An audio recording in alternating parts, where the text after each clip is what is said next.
Okay, magandang umaga po sa inyong lahat. So, sa umaga pong ito, itatalakayin po natin mga kababayan.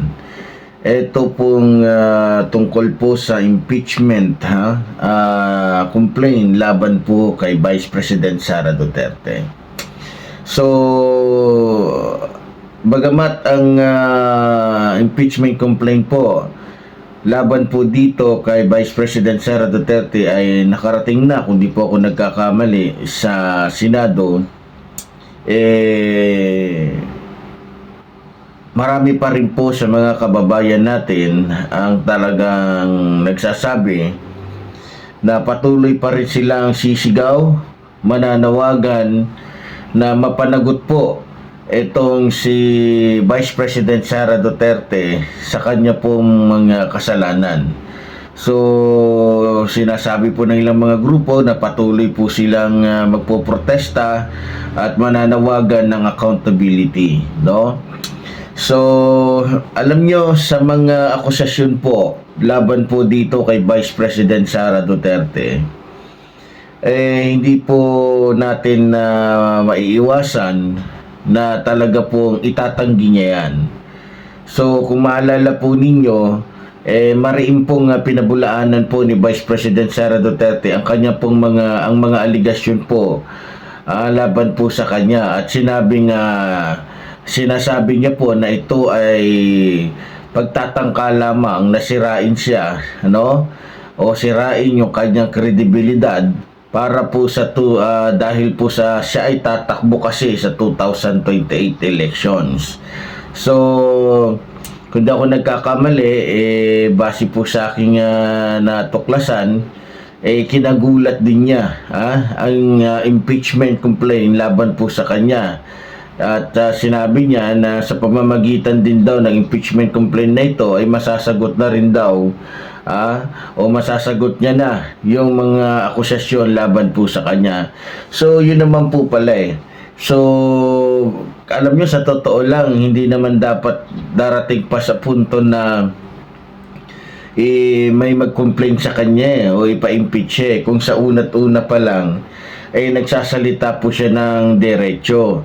Kung sinasagot po niya ng derechuhan at walang halong anumang kasinungalingan yung kanya pong mga nagiging sagot. Kasi kaya po dumating sa punto, mga kababayan, kung uunawain po ninyong mabuti, kaya po dumating sa punto na nanawagan na ng impeachment o nanawagan na yung ating mga kababayan o nagprotesta ang ating mga kababayan para po sa accountability laban po dito kay Vice President Sara Duterte, dahil nga sa hindi po niya sinasagot, tinatakasan niya, ayaw niyang sagutin ng derechuhan na samantalang obligasyon po niya, karapatan po ng mga Pilipino na malaman kung paano niya ginastos yung 125 million sa loob lamang po ng 11 araw.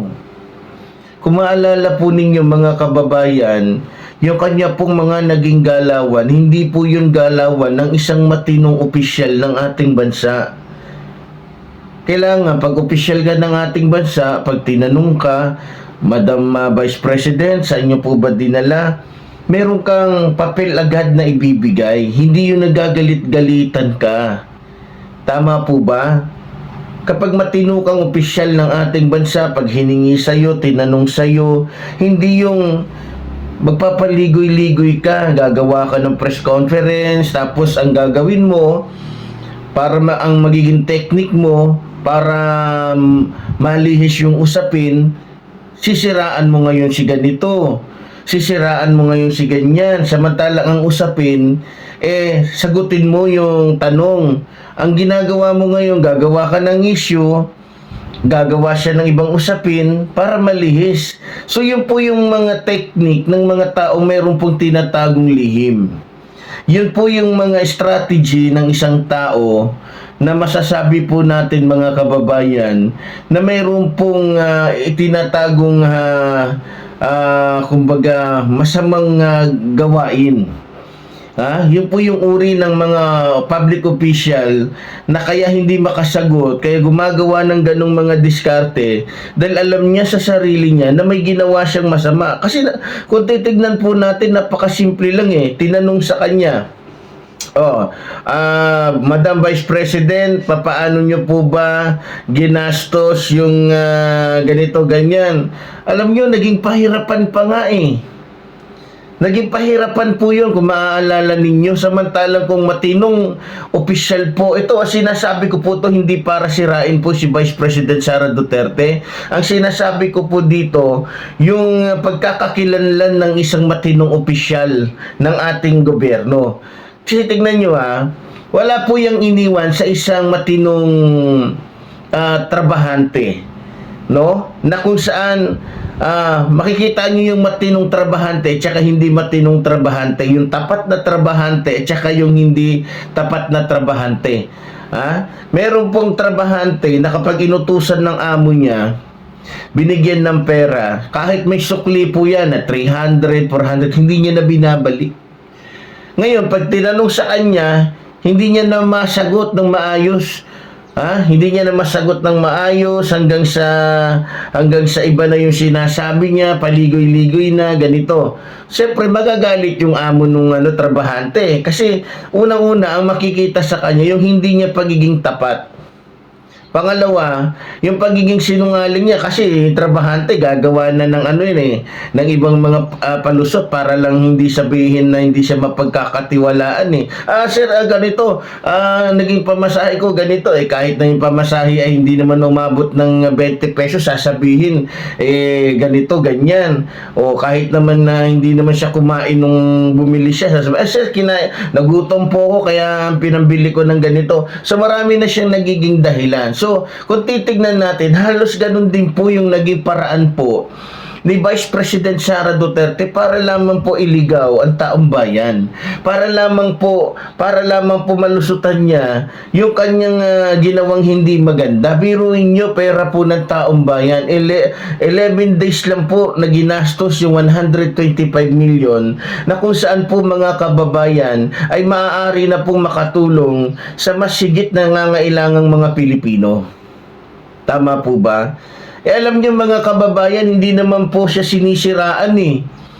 Kasi ang bungad po niya, kaya daw ganito, kaya daw siya ni-impeach, kaya daw siya tinatanong, so pinalalabas niya ngayon mga kababayan na yung nakita sa kanyang katiwalian ay isang paninira lamang. Gusto niyang sabihin na yung kanyang mga kasalanan, ay hindi niya kasalanan, kundi isang paninira lamang sa kanya. Paninira ba yun?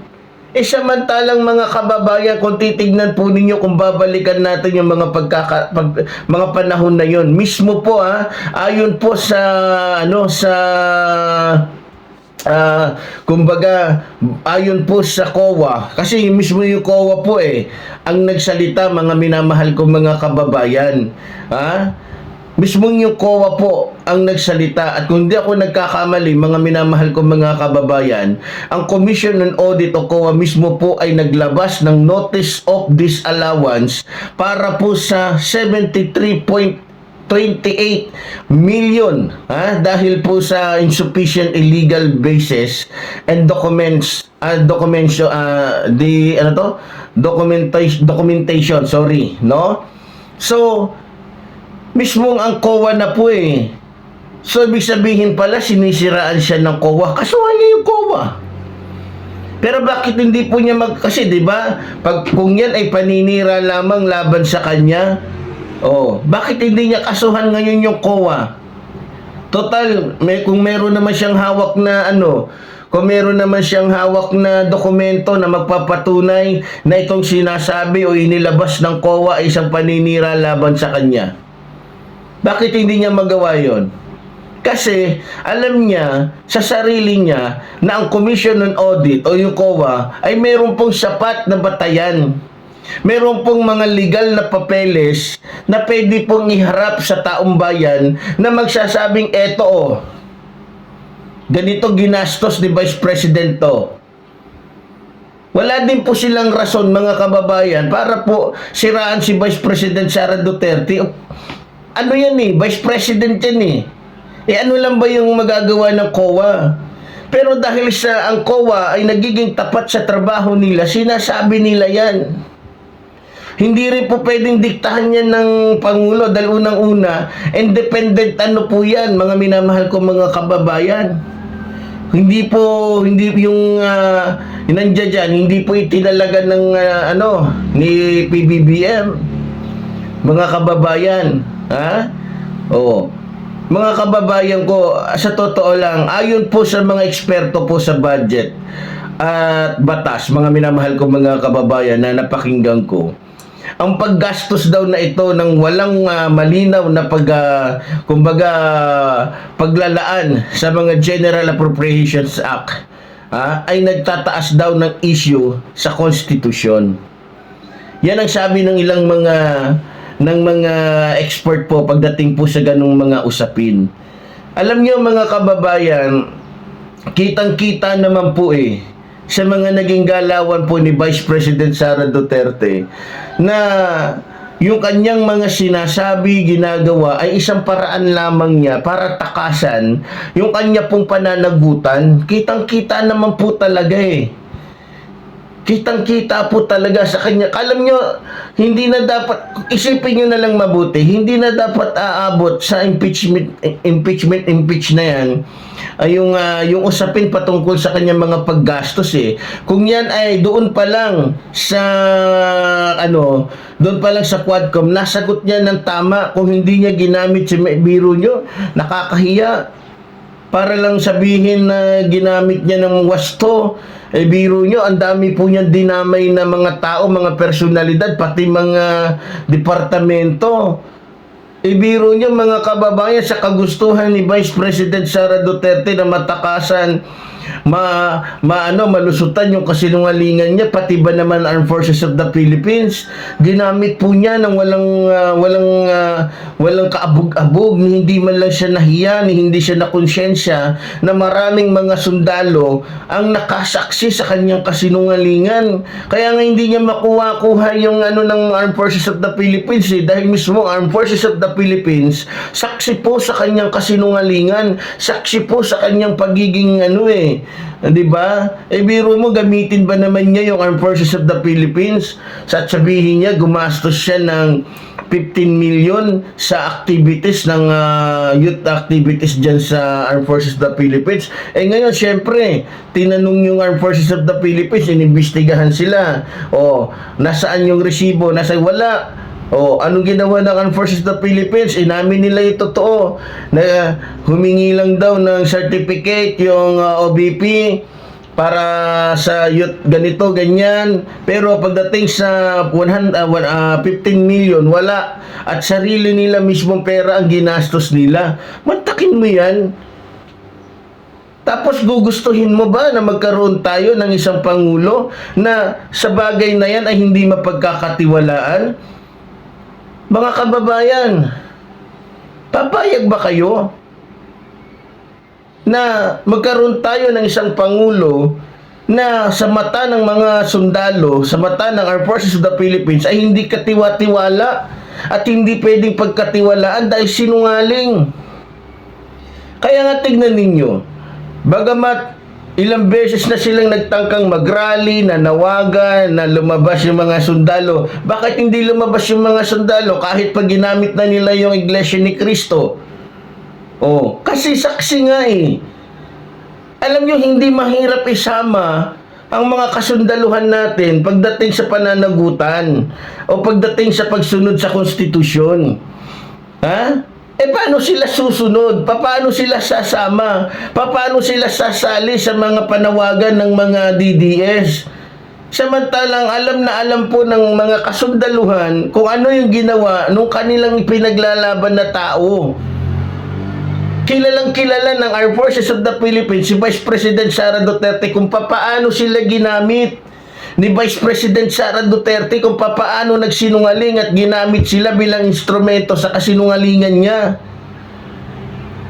Naku, Nakukuha niyo ba yun mga kababayan? Kung ano ang dahilan kung bakit hindi sinusuportahan ng ating mga kasundaluhan si Vice President Sara Duterte? Dahil ayaw nila ng isang mamumuno sa kanila na isang sinungaling. Dahil ang kakambal ng kasinungalingan ay magnanakaw. Mga kababayan, ngayon, ang batayan po ng impeachment laban po kay Vice President Sara Duterte, kung titignan na po ninyo, ang mga impeachment complaint po ay nag-aakusa po sa kanya ng culpable violation of the Constitution. Yes. Betrayal of public trust, graft and corruption at other high crimes.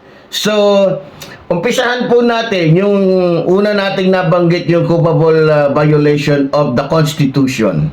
So, ang kaso pong ito ay may kinalaman po sa umano'y hindi autorisadong paggamit po ng confidential funds ng OVP, no? So, kaya po siya inimpeach. Kaya po ito napasama dyan sa impeachment complaint laban sa kanya. Kasi po hindi niya po ito nasagot ng tama. Naalala ninyo, lumabas si Mary Grace Piatos, lumabas si Piwi, lumabas si Fiona.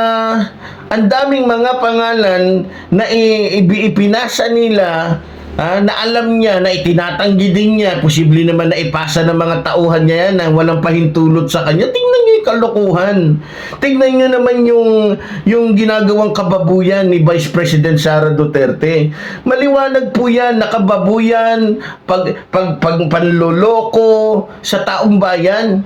Alam niyo, hindi naman po dapat isasama yan yung tungkol po sa paggamit niya ng confidential funds sa impeachment niya, kung yan ay nasagot niya ng tama. Biro mo pinaligoy-ligoy. Maliban na pinaligoy-ligoy, imbis na sagutin niya, nagsagawa ng sarili niyang conference, tapos gumawa ng issue, na kung saan para lamang yung issue tungkol sa kanya ay mabaon, at ang lumitaw ngayon na issue yung tungkol sa kanyang mga sinasabi. Diba? Alam nyo, yun yung style ng isang politiko na tinatabunan yung kanyang mga kasamaan. Yun yung uri ng isang politiko na gusto niyang ibaon yung kanyang sariling kasamaan para malimutan. At ang gusto naman niyang hukayin, yung kasalanan ng iba. Kung pagpalagay na lang natin tama yung sinabi niya tungkol kay Saldico, hindi niya na problema yun Problema yun ng Huwag siya mag-alala. Pero gano'n pa man, nagpapasalamat tayo sa kanya dahil inunahan niya yung tungkol kay Saldico. Huwag siya mag-alala, problema ng Pangulo yon, problemahin niya yung sarili niya. Dahil siya mismo na nagtuturo sa kasamaan ng iba ay masama din. Hindi po tayo nagja-judge dito. Pero kitang-kita naman po tingnan nyo, sa kagustuhan niyang mailigaw yung issue, anong ginawa nila? Tinira niya ng tinira. Pinasama niya ng pinasama yung pagkatao ni Pangulong Ferdinand Marcos Jr. sa pamamagitan ng mga EI, sa pamamagitan ni Roque, sa pamamagitan ng mga vloggers na kung saan mali-mali na yung ginagawa nila, hindi na tama yung kanilang mga sinasabi, paninira na totally sa ating mahal na Pangulo. Diba?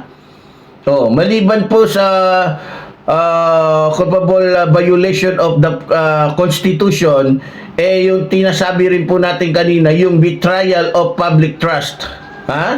So, kung di ako nagkakamali, maliban po sa confidential funds na ini-issue po na hindi masagot ni Vice President Sara Duterte, ay may mga aligasyon din ng red tagging ng mga grupo ng guro na itinuturing na pagtataksil sa tiwala po ng publiko. Kung maalala po ninyo mga kababayan, sa masusing pagsisiyasat po ng Quadcom, natuklasan po doon na para lamang hindi pumalag, hindi mag-report, tumahimik lang yung mga opisyales o mga opisyalis ng DepEd, nagbibigay po si Vice President Sara Duterte ng sobre.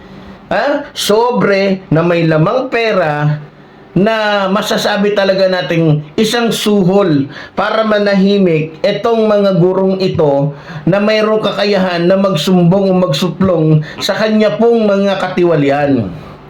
Ngayon, nung natuklasan yon, yung usapin na yon tungkol po sa kanyang pamimigay ng pera sa mga opisyal ng DepEd, gumawa na naman siya ng kung ano-anong mga issue labang sa ating mahal na Pangulo. At tinira niya na si PBBM para pilit niyang inililigaw. So yan po ay strategy ng isang politikong tumatakas sa kanyang pananagutan. Kung uunawain ninyong mabuti, tignan ninyo, dahil lang sa natuklasan yung kanyang mga kamalian, tinitira niya ngayon si PBBM. Hindi niyo ba napapansin yun? Inililigaw kayo ng isang politiko, ha? Para lamang sa sarili niyang interes, para lang matakasan niya yung pananagutan niya sa taong bayan dahil ayaw niyang sagutin, ayaw niyang malaman ng taong bayan kung paano nga niya ginastos yung 135 million sa loob lamang ng 11 days. Bakit mo ba hinahabol sa kanya yun? Kasi hindi normal yun eh. Ikaw ba pera ng taong bayan? Ikaw bilang isang mamamayan, papayag ka na yung pera ng taong bayan gagastusin lang ng isang politiko sa loob ng 11 days? Na malalaman mo na puro walang katotohanan yung kanyang paggasta? Sige nga, tapos yung kanya pang mga ginagawa ay hindi naman niya mandato. Hindi naman niya mandato bilang DepEd secretary na gano'n na intelligence. Ang mandato ng DepEd secretary, tulungan yung mga mag-aaral. Tulungan yung mga guro. Gumawa ng mga gusali para para hindi mahirapan yung ating mga mag-aaral. Oh, yun ang trabaho, yun ang mandato niya. Ang masama pa nito, kumuha siya ng mga opisyal niya, mga regional director ng DepEd. Puro wala ding alam dahil mga general. Anong alam ng mga general na yan na mula sa Armed Forces of the Philippines, mga retired general na yan? Anong alam ng mga yan sa pagtuturo? Sige nga. Anong alam ng mga yan? Siya nga mismo tingnan nyo, anong kinalabasan? Ang ending, anong naging ending? Ha? Lalong-lalo na nung hindi na siya binibigyan ngayon ng confidential funds dahil nalaman na tuklasan na hindi tama ang paggastos niya at hindi napupunta sa tama at questionable yung paggamit niya. Anong ginawa niya? Bigla na lang siya bigla niyang binitawan yung mga guro, bigla niyang binitawan yung mga estudyante na pinaniwala niya sa mga pangako niya. Oh, bakit siya umalis? Hindi niya sinabi yung sapat na dahilan. Oh, pero meron akong nalaman, may sinabi siya doon na kaya daw aalis na siya kasi hindi naman daw siya binibigyan ng confidential funds o ng pondo. Paano ko nga bibigyan? Diyos ko po naman. Paano ko nga bibigyan ng budget? Gayong hindi mo nga mapaliwanag yung unang budget na binigay sa'yo. Ano gusto niya? Lumuhod sa kanya, sumunod lang sa kanya ang gobyerno? Yung batas ang susunod sa kanyang kalokohan? Hindi pwede yun. Ikaw ba? Kung meron kang tauhan at alam mong hindi mo mapagkakatiwalaan sa pera, bibigyan mo, pagkakatiwalaan mo ba pagdating sa pera? Common sense naman, Vice President Sara Duterte. O anong ginawa niya? Anong ginawa ni Vice President Sara Duterte? Nung nalaman niya na hindi na siya bibigyan ng pondo, hindi na siya bibigyan ng confidential funds, umalis! Sa totoo lang mga kababayan, hindi niya kailangan yun eh, dahil hindi naman yun ang mandato niya eh. Umalis siya dahil hindi na siya binigyan ng confidential funds. Bakit? Kasama ba yun sa rules ng pagiging DepEd secretary na dapat meron kang confidential funds? Wala. Sa history po ng pagiging DepEd secretary, marami nang naging DepEd secretary, wala silang ganyan. Hindi sila umalis. Kasi ang motibo nila, ang motibo po nila, ang kanilang layunin ay paglingkuran talaga ang taong bayan sa pamamagitan ng kanyang pagiging pinuno ng DepEd. Ngayon mga kababayan, nung hindi na siya binigyan ng gusto niyang pondo para sa DepEd, kasi may regular po na na pondo yan. Kung ako nagkakamali, ang regular na pondo ng DepEd Parang pondo lang din ng, yung regular lang, hindi ko nakalimutan ko kasi kung ilan. Ang gusto niya, bilyon.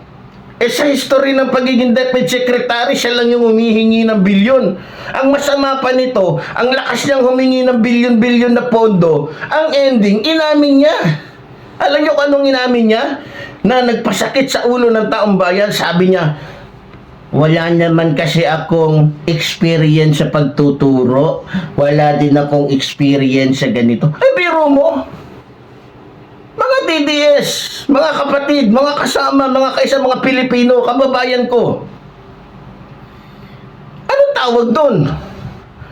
Ang lakas niya mangingi ng pondo. Ang ending, umamin siya na wala siyang experience. So, ibig sabihin, hindi siya kwalipikado. Hindi siya pwedeng maging sekretary talaga ng DepEd. Kaya pala nagkakaganon-ganon, kaya pala nagka-leche-leche, kaya pala hindi nagkatotototo dahil yung namumuno ay hindi pwedeng mamuno dahil walang alam sa pamumuno patungkol sa edukasyon. Nakukuha ninyo? So ngayon, sino ba ang nagtulak sa kanya para maging DepEd Secretary? Wala. Siya mismo.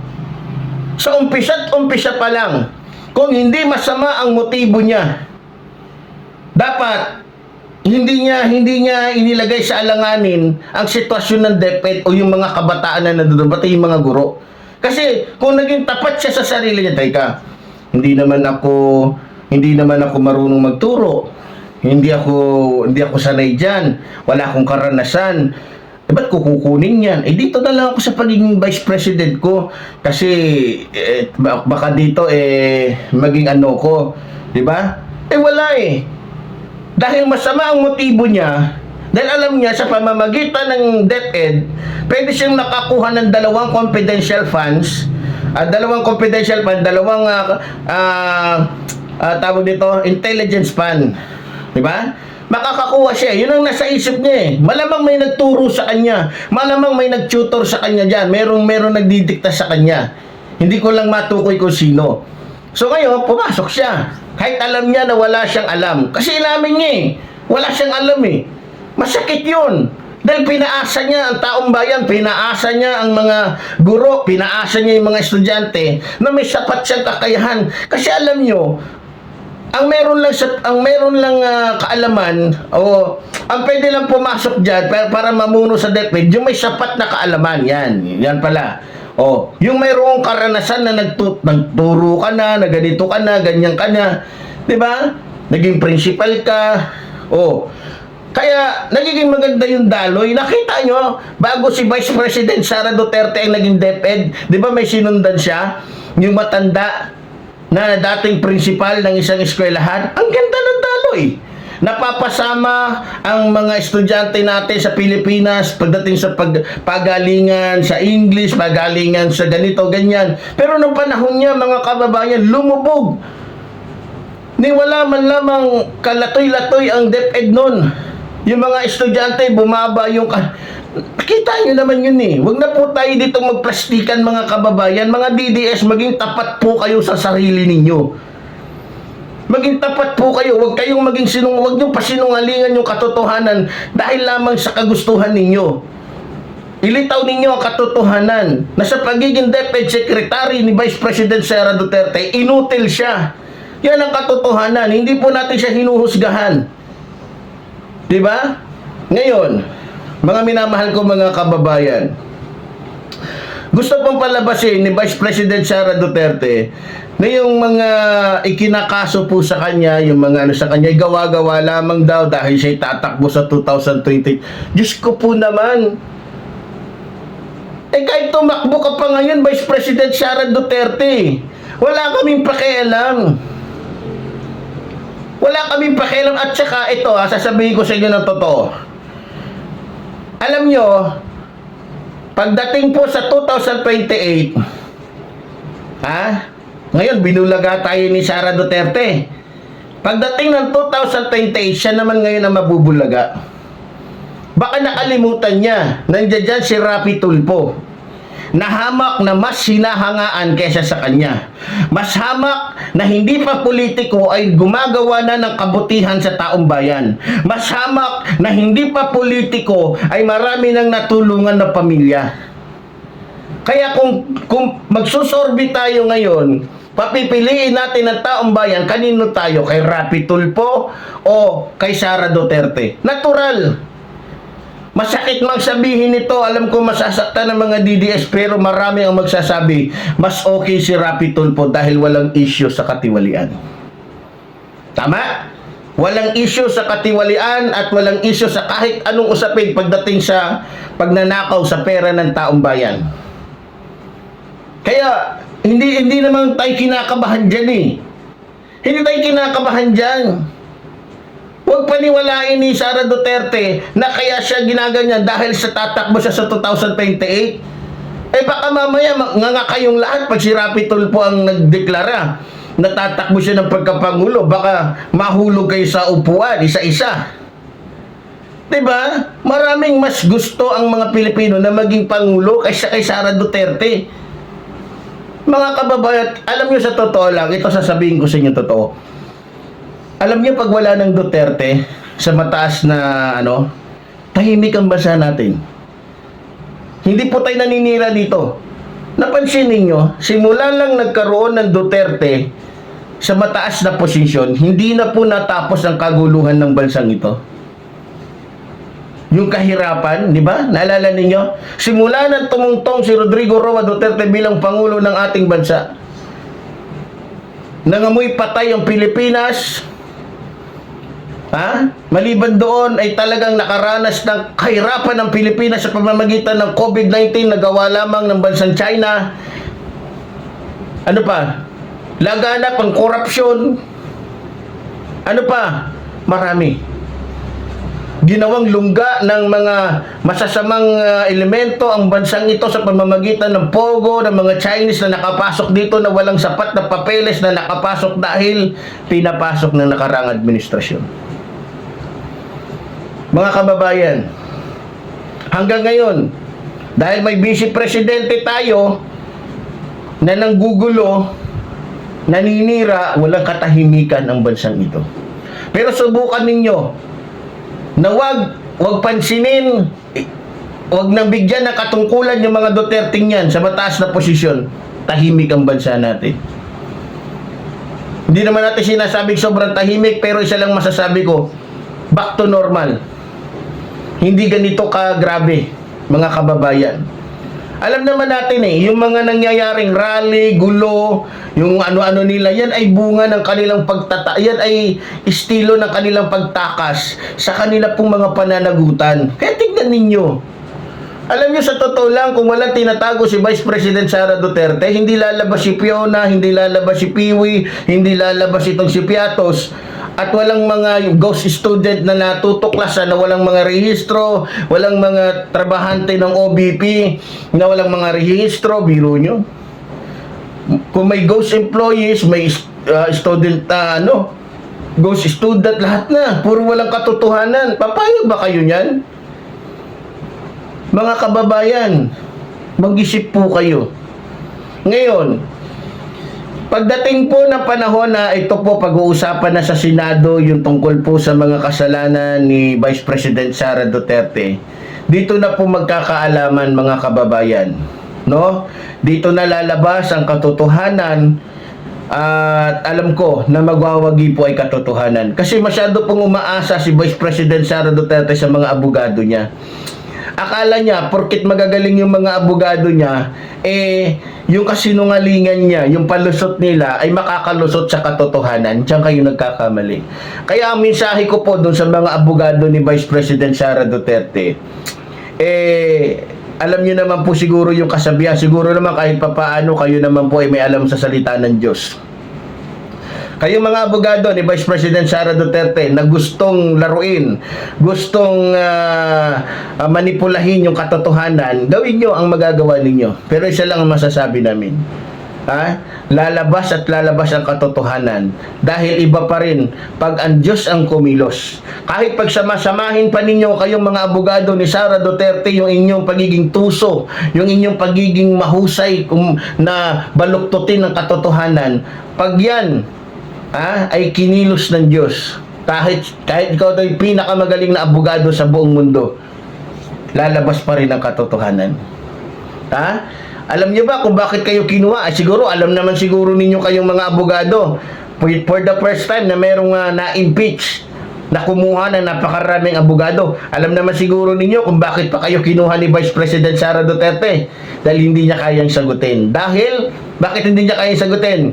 Dahil baka magkamali siya sa kanyang mga kasinungalingan. Kaya bawat complaint sa kanya, naglagay siya ng isang abogado. Dahil alam ni Vice President Sara Duterte na hindi niya talaga kayang sagutin yun dahil alam niya na may ginawa siyang krimen.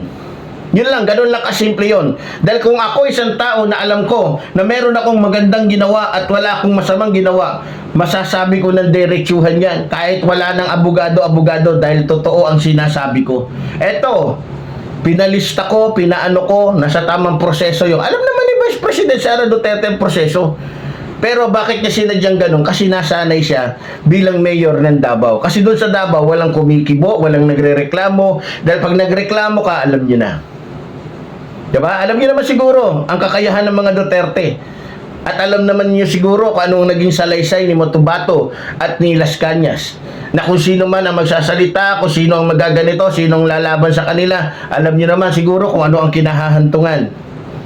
Di po tayo naninira dito dahil meron pong mga taong mga personalidad na nagtestimonya base sa kanilang mga naging karanasan o base sa kanilang mga naging experience sa pamilyang Duterte. So ganun lang po yung kasimple mga kababayan. Pero ganun pa man, tulad po ng sinasabi ko, kahit pa kumuha ng 100 abogado si Vice President Sara Duterte, hindi niya maitatanggi ang kanyang kasinungalingan. Hindi niya maitatanggi na mayroon siyang tinatago. Hindi niya maitatanggi na mayroon siyang ginawang krimen sa taong bayan na dapat niyang panagutan. Yun lamang po kasimple mga kababayan. So muli po, tulad po ng sinasabi ng iyong lingkod, mabuhay po ang ating inang bayan, mabuhay po ang nagmamahal sa ating inang bayan. Maraming salamat po.